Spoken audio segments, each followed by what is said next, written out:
Hi, welcome to the screencast. My name is Francesca, and this is my final project for Advanced GIS. So, the title of my project is called Chicago Population and Housing Research.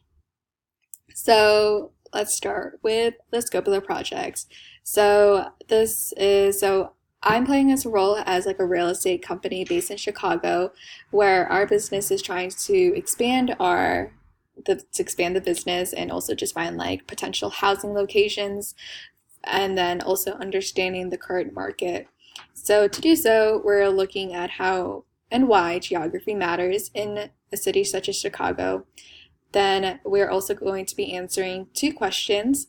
And the first question is population change random? And second, is the number of crimes random?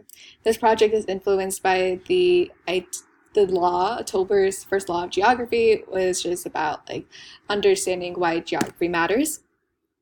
And then I'm going to be using two advanced GIS methods that we've learned in this class, and that is spatial autocorrelation analysis and 3D data visualization mapping.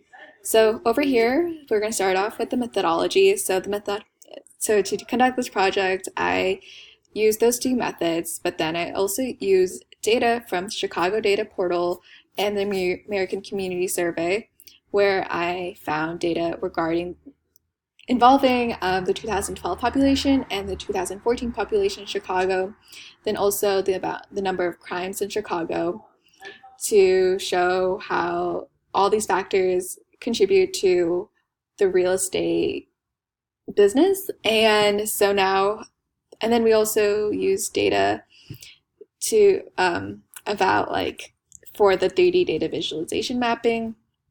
So this is what this section is really about. So, and then next section is the local spatial autocorrelation. So in terms of the spatial autocorrelation analysis that I conducted, I conducted local and direct. So right here, this is the local. I'm just going to give you a little overview of it.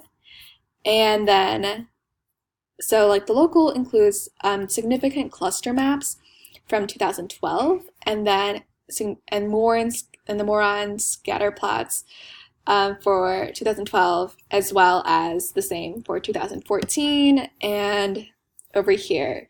So I'm just going to give you like a little rundown of like what these maps and charts mean.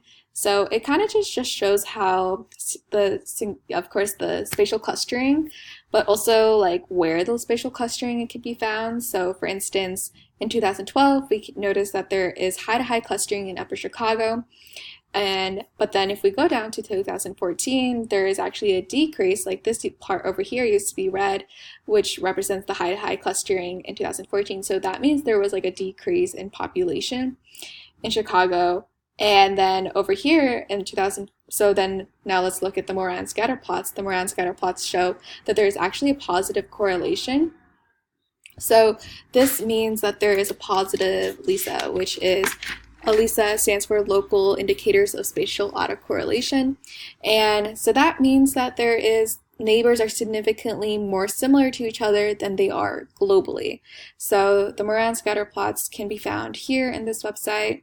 And yeah, so like there's more information about them, and we can notice that there's actually positive correlations between both years, which means that it is not spatially random and geography does matter. So this helps us answer the research question that we are trying to obtain.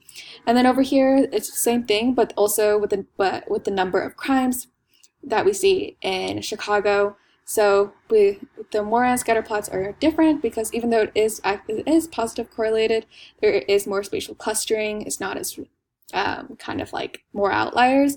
But then we also see in the significant cluster map that there is high-to-high clustering, a lot of high-to-high clustering in Upper Chicago, which does indicate a lot of like violence and like how urbanization plays a role into that. So that's important to know as a real estate company of where we're going to locate our houses. And then here's a direct spatial autocorrelation map. And then a 3D data visualization map is where I conducted the second method of GIS here. And then we also incorporated the overview of results. So that's pretty much it.